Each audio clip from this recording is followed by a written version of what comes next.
اسمحوا لنا أن ندعو سعادة الدكتور زمير إقبال ليلقي كلمة البنك الدولي.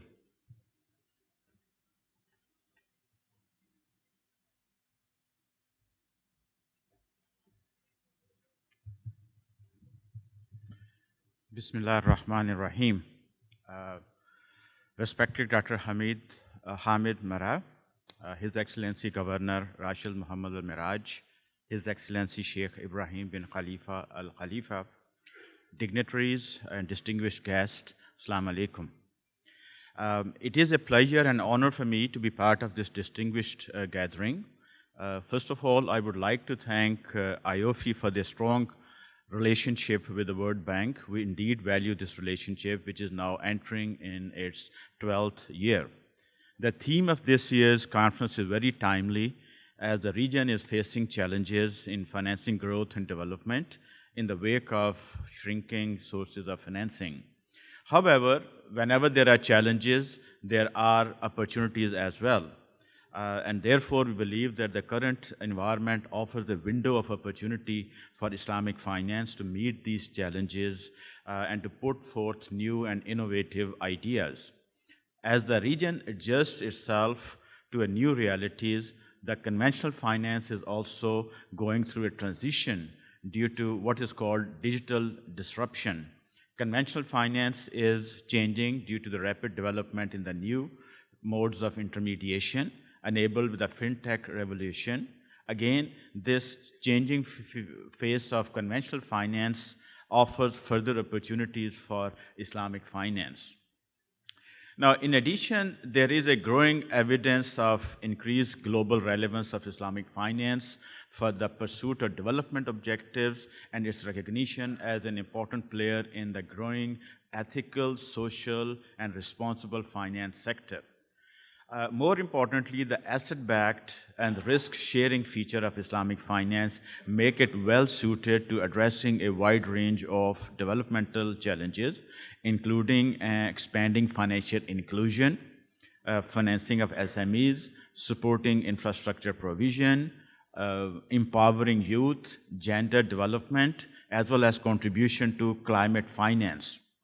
The potential of Islamic finance for humanitarian purposes is also being explored actively.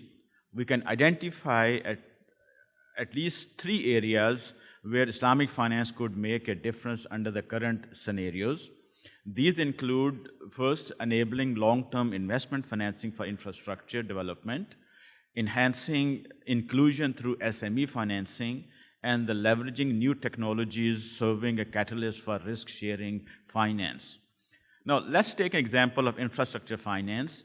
Public and private investment in the infrastructure such as transportation, power, water, telecommunication are positively related to sustainable economic development. According to OECD studies, the global shortfall for infrastructure development is up to $3 trillion US per year, out of which $2 trillion can be provided by the public and the private sector, leaving the gap of $1 trillion per year, which will need to be mobilized from additional and alternative sources. Closing this $1 trillion investment gap requires significant higher contribution from both public and the private sector, thus posing a real challenge. Now, when we come to the MENA region, MENA's infrastructure investment and maintenance needs through 2020 are about $106 billion per year, or about 6.9% of the annual regional GDP, gross domestic product.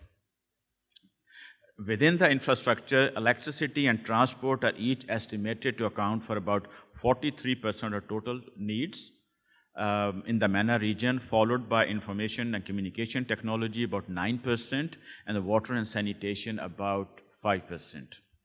Now, fulfilling the electricity need alone would require approximately 3% of annual regional GDP, or about $46 billion, of which $10 billion will be the OIC countries and $36 billion in the oil exporting countries.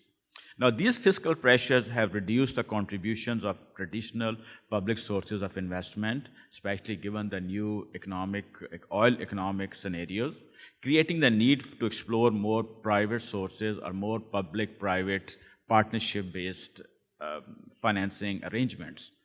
Trends such as, these are the global trends, such as bank deleveraging, new bank regulations, fiscal consolidation, and aging population is putting further pressures on the governments to finance much needed long-term investment financing. And we believe that this is an area where Islamic finance, because of its risk-sharing, asset-based, and resembles very much like a public-private partnership, which can be explored further. Now, I think more importantly, another sector which we need to look very carefully is the SME financing, because it has many facets. Now, if you look at SME financing, SME account for about over 30% of GDP or 50% of employment opportunity of all private investments. Formal SMEs contribute about 33% of GDP in the developing countries and up to 51% in the economic high-income countries. Now, globally, the SMEs contribute about 43% to total employment. Unfortunately, access to financing for both working and investment capital is limited for SMEs, because for one main reason, that is due to the lack of eligible collateral to secure bank financing and the perception they are high risk. Again, here Islamic finance has a relevance because of its asset-based nature. It alleviates or reduces some pressure on the need for having a collateral. Now, when we talk about SME development also has very relevance to the region. SME is known to be an engine for the growth, and the two sectors which are often neglected for SMEs are very important. One of them is the development of entrepreneurship and the youth, giving opportunity to youth for entrepreneurship. And the second one is the women or gendering empowerment through the economic empowerment. Now, if we look at if both of these sectors, youth and gender, we do realize that these are the most excluded from the access to finance. And especially if they have the ideas, they have the skills, they have the willingness to work, but they do not have access to finance. And that's where it is what much more emphasis is that the SMEs should become a bit more promoted, especially alleviating their access to finance problem. Even if you look at the G20 agenda, SME financing is high on their agenda. Now, how do we make these things happen within Islamic finance? Now, mobilization of financing from non-banking channels, such as private equity, venture capital, and capital markets offer an opportunity to overcome the shortcomings of banks' SME financing with innovative and much desired asset-based and equity-based financing products. Profit and loss sharing through equity-based financial instruments is highly encouraged by Islamic finance, and a wide range of conventional non-banking financial instruments exist which are compatible with Islamic finance or could be made compatible with minimal effort. We are already witnessing emerging examples of crowdfunding for SMEs using Islamic finance instruments. This is potentially an untapped area to be unleashed, and we really sincerely hope that Islamic finance could play a significant role. Ladies and gentlemen, against this backdrop, it is imperative for the policymakers and the development practitioners to unlock the potential of Islamic finance to support infrastructure and SME financing and contribute to alleviating the shortage of capital which plagues these businesses in many countries. Now, at the World Bank, Islamic finance has a relevance across the range of development solutions which we deliver. Given its emphasis on the real sector financing, it provides strong linkages with the World Bank's twin goals of eliminating extreme poverty and promoting shared prosperity. Therefore, we have developed a range of lending and non-lending activities which have expanded over our Islamic finance engagements, including Islamic lines of credit for SMEs in Egypt and Turkey, as well as recent issues of sukuk for financing of immunization for children in developing countries. In 2014, we established Global Islamic Finance Development Center in Istanbul, which serves as a knowledge hub spearheading a wide range of research, training, and advisory activities aimed at improving general understanding of Islamic finance globally and supporting regulators and policymakers to introduce and maintain sustainable Islamic finance sector. Recently, during the World Bank IMF annual meetings, which were held last month, we launched the inaugural Global Report on Islamic Finance 2016, which was prepared with very close collaboration with Islamic Development Bank. The theme and the idea of the report is one of the twin goals of the World Bank, which is enhancing shared prosperity. This report highlights the importance of Islamic finance for meeting the key development goals and sharing prosperity through its risk-sharing and asset-based finance.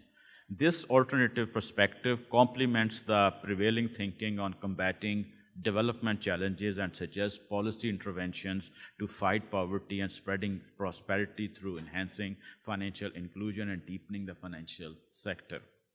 The report provides a comprehensive set of policy recommendations for different sectors, including banking, capital markets, non-banking institutions, and social finance. This set of recommendations could be further developed into a roadmap for each sector for the policy makers to consider. The report highlights the potential contribution of Islamic finance in helping countries achieve sustainable development goals, which features such as strong linkages with the real economy as well as a profit and loss sharing arrangement. It can help improve the stability of the financial sector and be an answer to those excluded from the financial system, especially in the area of SMEs particularly. The report makes a strong case for Islamic finance as a vehicle for enhancing financial inclusion and financial deepening while promoting growth and development.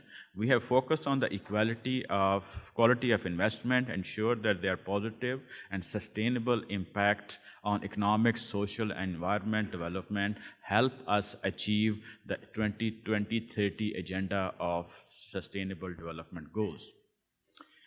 Finally, there is a strong case of Islamic finance playing an important role in these challenging times, but the main question remains how to achieve this potential.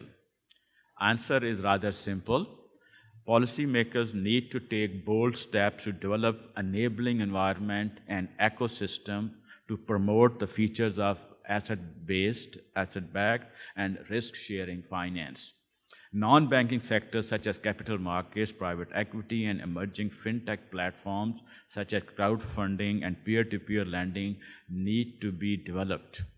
We are optimistic that with the right set of policies, these objectives can be achieved. With that thought, I thank you for your attention and time. Assalamu alaikum.